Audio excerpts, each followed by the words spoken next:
I'll start with Cherie's usual start, just so people feel familiar. There's an old man who lives in Miami, and he calls up his son in New York, and he says to his son, your mother and I are getting divorced. 45 years of misery is too much. I'm done. And his son says, Dad, what are you talking about? And he says, we can't stand the sight of them any longer. We're done. He says, I don't even want to talk about it anymore. Call your sister in Chicago and tell her. So the son's pretty worried at this point, and he calls up his sister, and she says, like hell, they're getting divorced, and calls her father immediately. You're not getting divorced. Don't do another thing. Don't call a lawyer. Don't file anything. Do you hear me? We'll be home tomorrow. And the old man turns to his wife and says, okay, they're coming for Thanksgiving and they're paying their own way.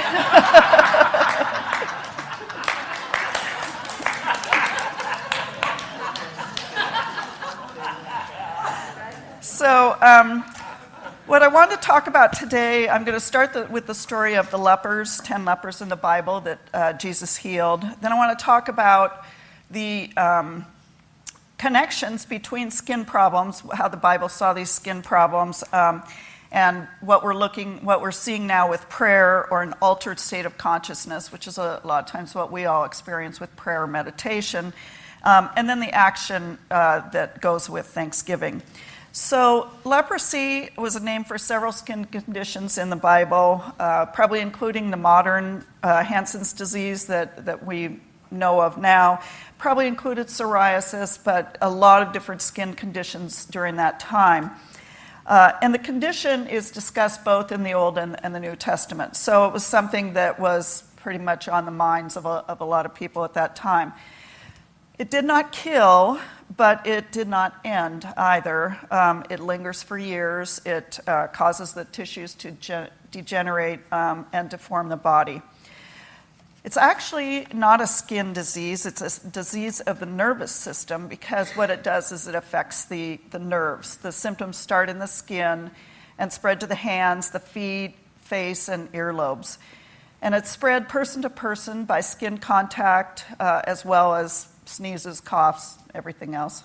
So it's God, because it was so prevalent, God gave the Israelites very specific instructions as to how to deal with people who had the disease. If they were even suspected of having the disease, people had to go to a priest for examination. And if they were found to have this disease, the person had to wear torn clothes. They had to let the hair of the head hang loose, cover their upper lip, and as they moved through society, they had to cry out, unclean, unclean. They had to live outside the camp and live alone or with other similarly affected people. So as you can imagine, that's pretty much a type of death sentence, to be moved from your family, to be removed from your people and everything else. And so under Jewish law, leprosy was second only to death in seriousness. People with the disease were not to come within 6 feet of other people, including their own family. And if the wind was blowing, this disease being so revolting, they were not allowed within 150 feet of anyone. Now, this is a desert. You can imagine how much wind is usually blowing. So this is really a way of keeping these people at some distance. So in the story of Jesus' miracle of healing the 10 lepers, which is told in Luke, it begins with him traveling from Galilee through Samaria and then to Jerusalem, going through Jericho on the way. So this is frontier country, as it would have been called at that time. This is in the marshes that lay between Samaria and Galilee. And this roundabout route that Jesus is taking on his last trip to Jerusalem before being crucified provided Christ with various opportunities for healing and teaching. And parenthetically, just because I like these little facts, Samaria means intellectual perception or confusion. Galilee means life activity. And so this one way to Jerusalem, to the city of peace, is through the Christ way. It's the perfect expression of all mental faculties under the dominion of I am. So this is basic. So we've got Jesus on a journey, and we know the way to Christ or to Jerusalem is by basically making ourselves one with the great I am. So as Jesus enters one of the villages, 10 lepers approach him. But of course, as we know now, they're at some distance. So when I first read this, the story says the lepers are at some distance, and you just think, gosh, it's interesting. Everybody else is running up to Jesus and kissing the hem of his garments or wanting to touch him in some way. But these are lepers, and so they're basically away from everybody else, and they're shouting or raising their voices to avoid spreading their disease. So they are a pitiful sight. They have ragged clothes, as I told you, torn. They have messy hair. There's slumped shoulders. Their musculature is probably being affected, and drooping heads. But as suffering outcasts with a shared need, they have basically overlooked their ethnic differences. These are 9 Jews and 1 Samaritan, who ordinarily would not be together. But when you can only live with other people who have this disease, it basically takes those differences away. So standing at a distance, they lift their voices and say, "Jesus, Master, have mercy on us." And so when Jesus sees them, he says to them, "Go and show yourselves to the priests." Well, that's kind of interesting when you just hear that, because there's no contact, there's no touching, he hasn't blessed them or anything. And more than that, he doesn't say you are cured, you are healed. He just says, "Go show yourselves to the priests." And it says, as they went, they were cleansed. So they're on their way back to the priest and basically realizing at that time that they are actually being cured of the leprosy. The reason Jesus sends them back to the priest is that because of all these laws that the Jews have, this is the only way to become declared healed and to be certified to be able to remain to their communities. So they're off to the priests. And then just one of the 10, when he saw that he was healed, turns back and he praises Jesus with a loud voice, and he falls on his face at Jesus' feet, giving him thanks. Now, he was a Samaritan. So Jesus asks, "Were not 10 cleansed? Where are the 9? Was no one found to return and give praise to God except this foreigner?" And he said to him, "Rise and go on your way. Your faith has made you well." Now, of course, with all Jesus' stories or stories about Jesus, there's a message here. So the Samaritans were despised by the Jews. They were considered to be a heretical sect, and they were strangers, as it were. They were representing people who were not, part of the Jewish faith and not part of anything else. So they were basically people who followed some of the Jewish religion, but they had added to it what Jews considered false teaching. So they were basically somebody who were kept at arm's length, a little bit like lepers. So the Samaritan is the only one who turns around and gives thanks. And so in the analysis that people usually do about these kinds of stories, he represents the Gentiles and points to their integration into the church, which was coming at hand, which was starting to happen, where people were joining the church that Jesus was forming. The other 9, on the other hand, were Jews, and they represent the attitude of the Jewish people who would shortly be incited to demand Jesus' crucifixion. But the healing, because all are healed, the healing represents 2 widely separate factions who come together and who are representing the healing of the entire human race. So we have in that story, we have a foreigner, we have people who kind of forget what's happening and they're so excited about being cured that they run off. So there's a lot of things going on in this story.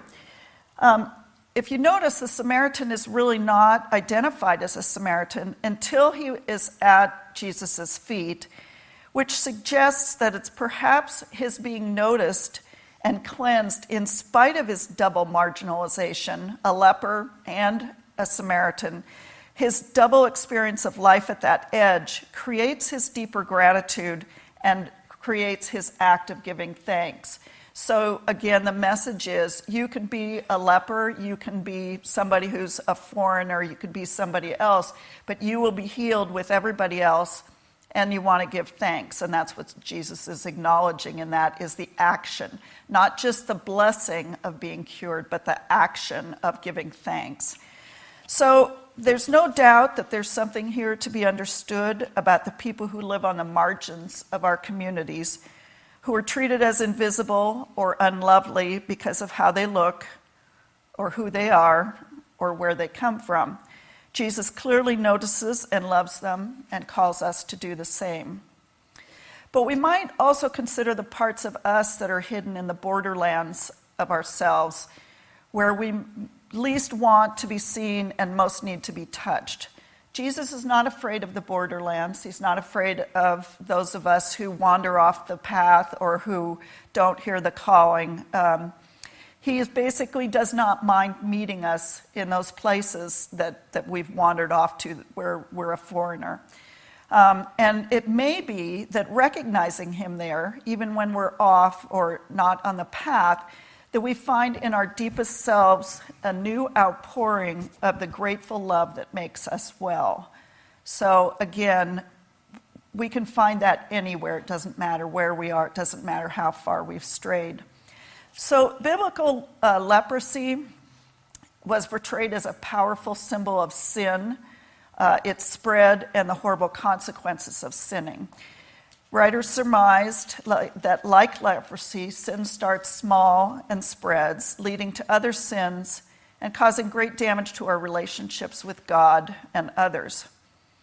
So in unity, we see sin as separateness and unlikeness to God, represented by the analogy to leprosy.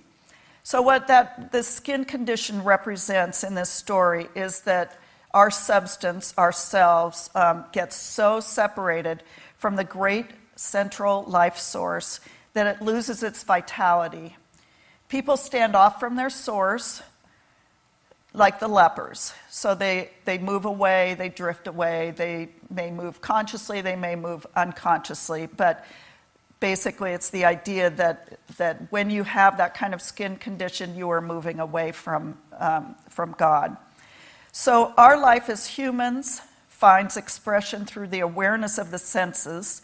With leprosy, one of the first things to disappear is the senses, the feeling of touch. A leprous or impure condition of the organism is the result.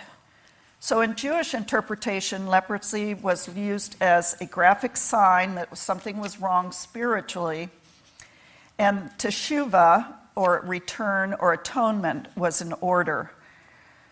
And that teshuvah is the process designed to get you back into alignment with the divine. First internally, that's the blessing or that's the gratitude, and then externally through actions or words, and that's the thanksgiving.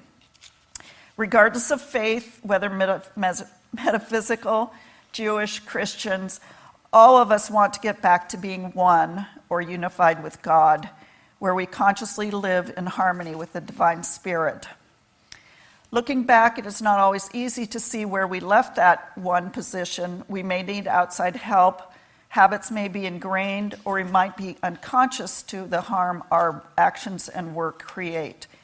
We may need to be shaken out of our slumber. We may need to take action. We need to give thanks.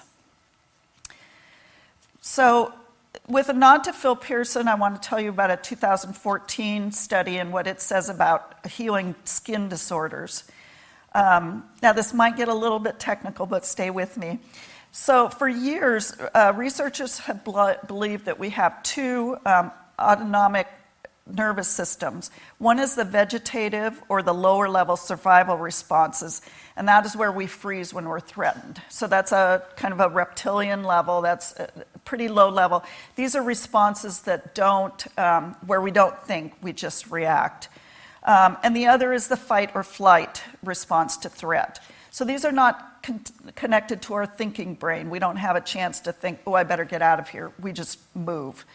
So this Dr. Stephen Porges has come up with a third response, which is social engagement and connection, turning to people that you know for comfort or help.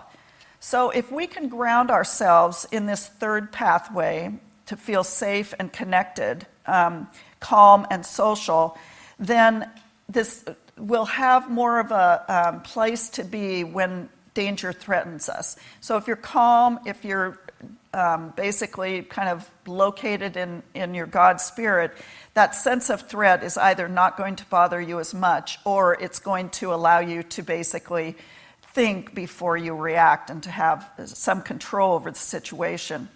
So taking action allows us to return to that safe and social state, and it is when we feel as though we're trapped and we can't escape the danger that we're pulled all the way back to our evolutionary reptilian beginnings, and at that point we're immobilized. So we shut down to survive, and for many it's a long way back and often a painful path to feeling safe and social. What's interesting is that in the last few years, the skin disorders are found that they can be treated by something called psychoneuroimmunity, or how the mind influences the skin and skin disorders. And what this involves is using an altered state of consciousness, again, our prayer, our meditation. The ancient shamans would have used the prayer or putting people into a trance-like state, and it comes up to today when it's like our modern-day hypnosis. So when that person makes a shift to the altered state of consciousness, to that point of meditation, through prayer, through hypnosis or other inducement, there's often an emotional shift within ourselves into that safe and social realm that I discussed above. So we know that stress reduction and a feeling of well-being, a personal sense of inner healing and peacefulness and resiliency can be used to address health outcomes. And so this study makes a statement that the spiritual effects on skin disorders, and healing of skin disorders occurs through mechanisms that medical science is just beginning to understand. And so doctors are finding, for example, that increased levels of interleukin have occurred in patients who are struggling spiritually. And that elevation is associated with negative emotions correlated with adverse health outcomes. So, for example, in a cardiac study, they demonstrated that the increased levels of this interleukin were associated with negative emotions that, again, were correlated with adverse health outcomes. They also noted that if you were on the other side and you actually had the ability to calm yourself, move yourself into that calm state, into an altered state of consciousness, that the art of spiritual healing in general and of healing of skin specifically involves rising beyond the polarities and dualities of conscious life towards the wholeness of oneness that is found. So what I'm trying to say is they're seeing a shift when you're in for surgery, if you're in for some kind of treatment, that basically the more calm and centered you are, the more you are able to move into these kinds of altered states through meditation or hypnosis, whatever, that basically this is enabling your body to much better cope with surgery, to cope with the disappearance of skin conditions. And what they're finding, interestingly enough, is that this shift is often required to facilitate and block the spiritual and physical healing of the skin. So if you aren't able to get to that level with skin conditions, they're finding that a lot of times you don't have a cure. The skin condition keeps coming back until you're able to actually not only deal with the physical healing of it, but the mental healing of it as well. So that's pretty amazing. So back to the meeting with Jesus, 9 of the 10 lepers run away, healing as they go, but the one Samaritan turns back to Jesus. He knows he's been blessed, and he knows that the blessing requires a response. So first he asks mercy, take mercy on us. Then he receives the healing, and then he praises. He goes back to Jesus and says, thank you. So before we criticize those other 9 who kind of ran away, we might ask ourselves about our own expression of gratitude and thanksgiving. Do we take blessings for granted? Are we quick to pray but slow to praise?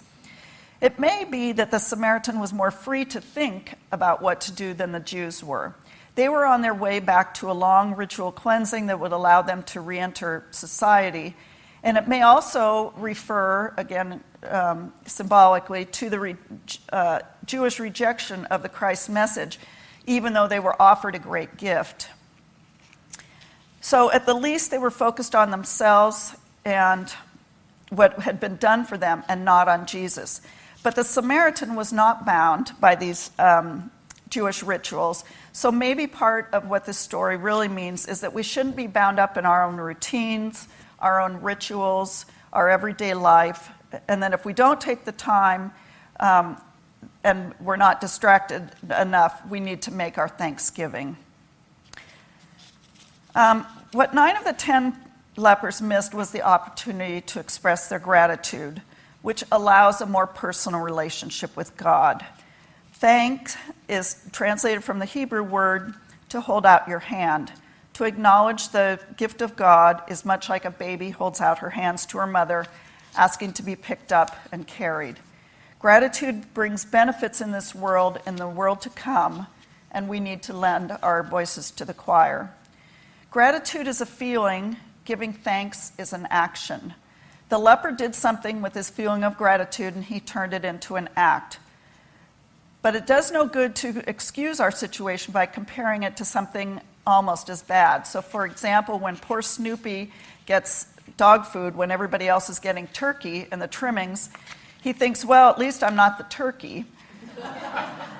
I could be the turkey, but the thankfulness that we want to look for is more than a comparison of our own situations to somebody else. So it's not, I'm better off than a lot of other people, so I'm in good shape. It's wanting to basically give thanks, to do our praises.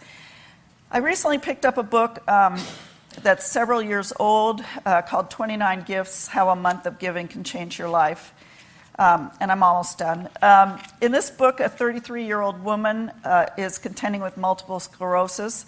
It was identified a month after her wedding day, and she lost the use of her hands, the vision in one eye, and eventually the ability to walk.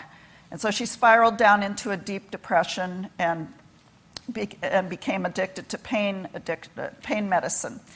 But a spiritual teacher suggested an unusual prescription, and that was that she give away 29 gifts in 29 days.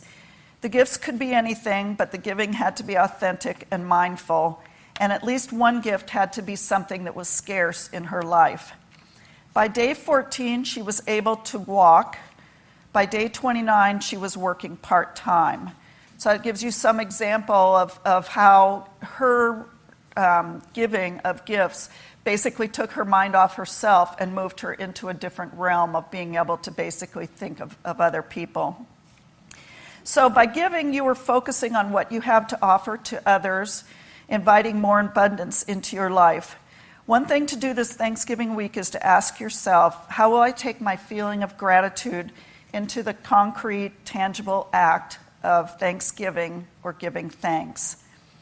Here's another way of looking at gratitude and giving. You wake up feeling healthy Monday morning. You're grateful. You thank God for your health. But for the rest of the day, you squander that health. You eat or drink to excess, speaking of Thanksgiving. You ignore the need to exercise. You lie on the couch watching TV. You drive like a maniac. You act like a jerk at work. And you throw yourself back on the couch at the end of the day, refusing to help around the house.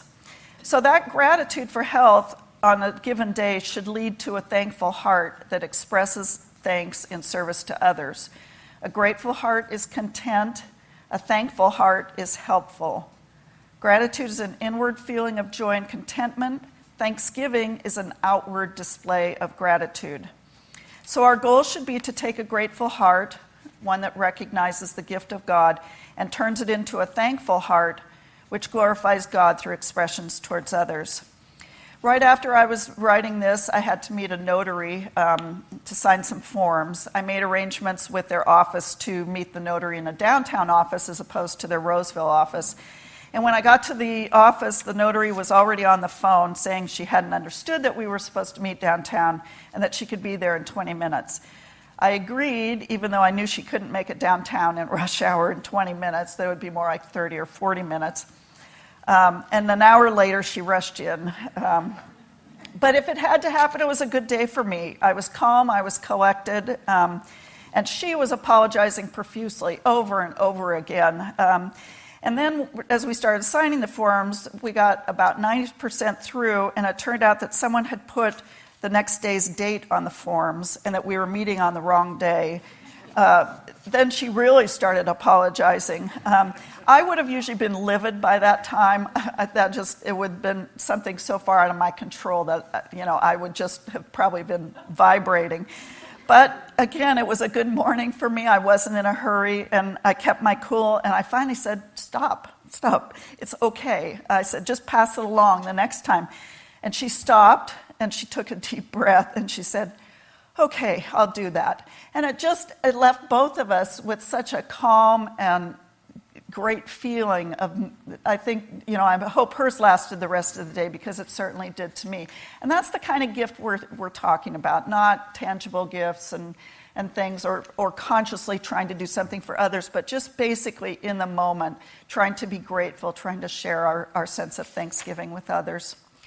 So between Christmas and the end of the year, it's a little bit more than 29 days. But you might want to try your own 29 days of active Thanksgiving. And as I said, the gifts don't need to be material. You can just sit and listen to somebody. You can call a friend to talk. You can give an unexpected tip. You can give an unexpected thumbs up to somebody. You can help a stranger or a neighbor. And if you miss a day of it, don't worry about it. Give thanks that you're here for the next day and start again. Let's pray. If you'll close your eyes.